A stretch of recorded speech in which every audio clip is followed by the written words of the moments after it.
Kisah 70.000 siksa kubur terampuni berkat solawat Nabi. Kisah seorang anak perempuan yang terselamatkan dari siksa kubur berkat solawat. Sebagaimana diketahui, membaca solawat Nabi termasuk dalam amalan dengan banyak keutamaan di dalamnya.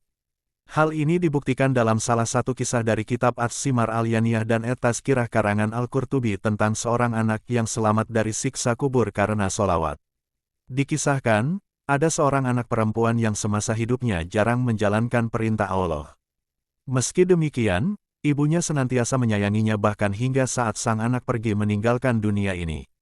Kisah karomah wali Allah yang ditakdirkan bahagia sejak dalam kandungan. Suatu hari, sang ibu tersebut mendatangi Imam Hasan al-Basri Ar-Ra. Ia mendatangi Imam Hasan dengan tujuan mengadukan keadaannya yang sangat merindukan putrinya. Ia berkata, "Putri saya meninggal dunia dan saya ingin menemuinya dalam mimpi," kata sang ibu yang diterjemahkan Kiai Haji Abu Cair Ibn Abdul Manan dalam terjemah kitab Al-Misikat Al-Hasanah. Mendengar hal itu, Imam Hasan pun memberi solusi. Ia menyarankan sang ibu untuk beribadah sembari membaca solawat atas Nabi Muhammad. Solatlah 4 rakaat ba'da Isya. Pada setiap rakaatnya, bacalah surat At-Takatsur 1 kali setelah membaca surat Al-Fatihah. Setelah selesai sholat, berbaringlah miring sambil membaca solawat atas Nabi hingga tertidur, kata Imam Hasan. Wanita tersebut pun melaksanakan petunjuk Hasan dengan baik. Hasilnya, ia akhirnya melihat putrinya dalam mimpi, namun sayangnya putrinya tersebut berada dalam kondisi tidak baik. Ia tengah menjalankan siksa kubur dengan tubuh dirantai dan dibelenggu. Setelahnya, sang ibu pun kembali menemui Imam Hasan. Ia menceritakan kondisi anaknya yang berhasil dilihatnya dalam mimpi. Ia menangis kala menyaksikan putrinya dalam kondisi tersebut. "Syekh, apa yang harus saya lakukan?"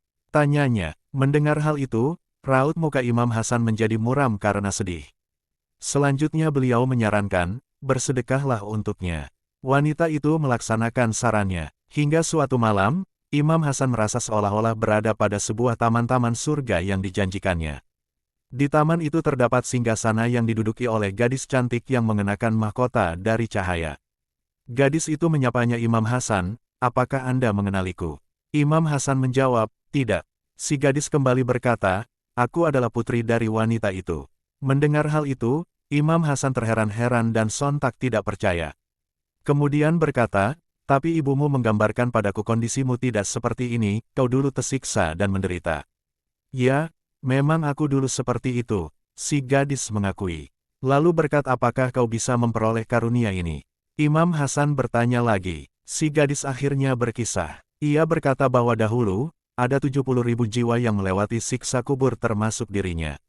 Dulu, kami yang menjalani siksaan itu ada 70.000 jiwa.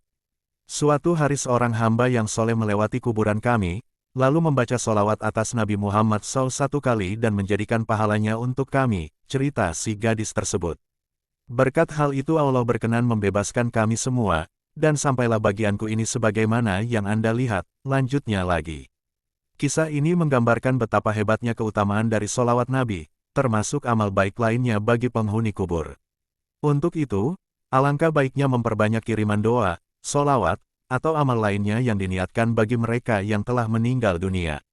Sebab, entah amalan baik mana yang akan menolong seseorang dari siksa kubur, wallahu a'lam bishawab.